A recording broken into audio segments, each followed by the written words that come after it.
This is a video about reviewing Carlo Rovelli's Helgoland. It is a book about physics here. I'll read a little bit to you. Helgoland is the story of quantum physics and its bright young founders who were to become some of the most famous Nobel winners. It is a celebration of youthful rebellion and intellectual revolution. Okay. Basically, Carlo Rovelli goes on a journey to explain the beginnings of quantum physics, how it came to be, who started it, which were the scientists that were present in the development of such. We see very interesting names in there, to the likes of Bohr, Feynman, Einstein. Something that surprised me personally was the presence of Einstein in Rovelli's books in general. Logically he has a very big influence on quantum physics, but he is much more evolved than one would expect from the gate. So for people like me, that is not having a degree in physics and not being as well lectured as people who studied the matter, Carlo Rovelli makes a great job at introducing people to the concepts of quantum physics. He's a theoretical physicist, so he doesn't dwell on the mathematics as much because the purpose is explaining the nature of physics and the world itself, the mechanics of the world. Carlo Rovelli actually manages to do a great job at translating these very niche, very heavily condensed concepts to people like me or like maybe you. I assume that lots of people don't really have a great in-depth knowledge of physics, much less quantum physics. Helgoland, it is separated between a few segments of the book. The very beginning of the book starts by explaining the origins of quantum physics, who developed it, and how it originated most likely in Helgoland. Well, he actually makes the affirmation that it originates in Helgoland, how it came to be, what the discussions were at the current time. It even includes some political aspects of it, and so he makes a backtracking as to what was required in order for this to occur, this frame of thought, what mathematicians and physicists work was included previously for the development of quantum physics to come to fruition. And it is the first part of the book is definitely a lot heavier on the pragmatical, mathematical aspect of it, whereas the rest of the book not so much. Carlo makes a little bit more condensed introduction. So when you're reading this book, you might notice that it is a lot slower. The pace goes a lot slower for those who don't know about physics in the first few chapters or segments of the book, and from the middle or a little bit past the middle of it, it is much more fluent, much more easier to grasp. So the beginning, it's much more heavy on the mathematics, and heading towards the middle of the book, even though it's not a very long book, it is the segments are very distinct with each other. I personally would separate it between 3 parts. I'm not sure how he separates them precisely.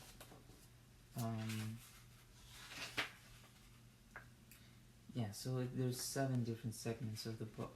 Part 3. 1, 2, part 3, and then chapters. So 3 parts of the book. The first part is heavy on the mathematics. The second part actually has an introduction of political figures that are very interesting as well, such as Lenin, which is, at least to me, it was very surprising to see the presence of Lenin or Marx in a book about physics or quantum physics. Um, According to Carlo Rovelli, Lenin actually made contributions in terms of how we understand quantum physics, or at least he made a intervention, uh, and so to change the train of thought that was taking place at the time, something more like maybe like thinking outside of the box, right?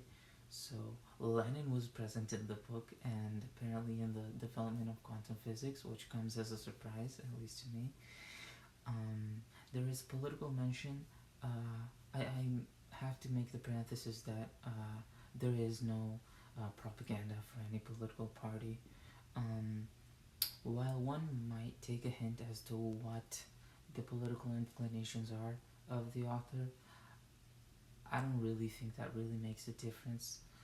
Um, but yeah, it's not about communist propaganda or anything of the sort. It just includes the presence of Lenin in the development of quantum physics, which I found very interesting and um, very surprising, to say the least.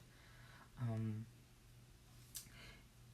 so towards the end of the book, or the part 3, we see a much more heavier emphasis on the philosophical aspects of it, or maybe the psychological aspects of it, towards um, more likely focused on how we view reality and how we interpret quantum physics, and what we understand and what we believe we understand. So, to me personally, the last part of the book, it was a lot easier to understand. It was a lot, how do you say this? So because of my personal journey with literature and philosophy, it came across as a little bit redundant, just because these concepts I had explored previously. But Helgoland makes a point at maybe exploring these questions about, well, what we believe is true, or what we understand, or how our organs perceive the rest of our surroundings, and what is real according to other um, bodies or objects or materials, chemical compounds, whatever it may be. Um, so he introduces a little bit of the philosophy of the understanding and the psychological aspects of it as well. Um, it's not necessarily heavy on technical aspects of neuroscience and how we understand reality. It is much more focused on, again, the philosophical aspect of it. I personally found it redundant, um, but I don't think it's necessarily unnecessary. It's just that something that to me didn't really do the trick, but it's there. I definitely found myself much more.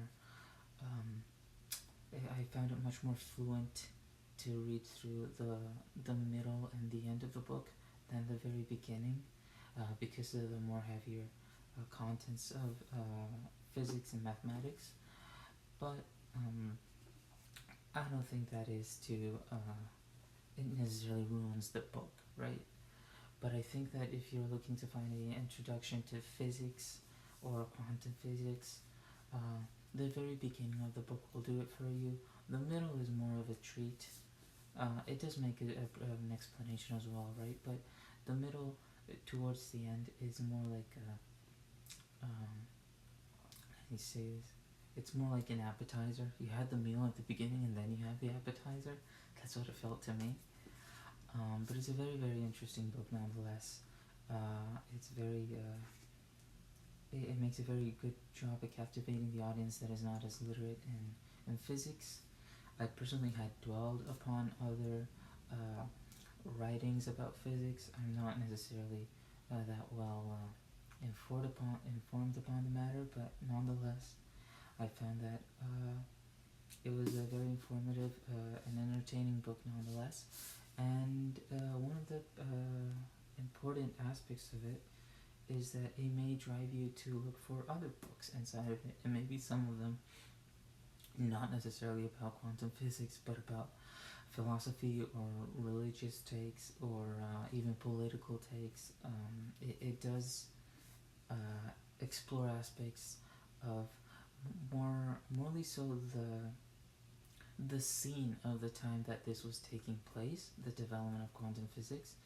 It gives us a little sparkle of what was going around in the time, and I think it is a very good book to begin with if you're looking towards physics.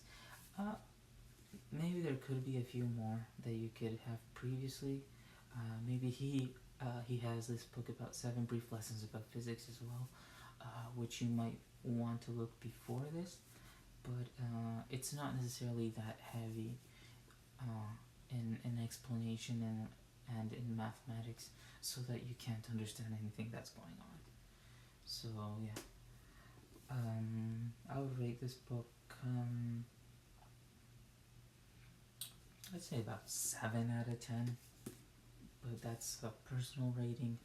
I don't think that's universal by any means. But yeah, to me it was enjoyable. There was parts that resulted a little bit more redundant, a little bit more tedious, but that's more personal. So yeah, Helgoland, Carlo Rovelli, and yeah, that's it.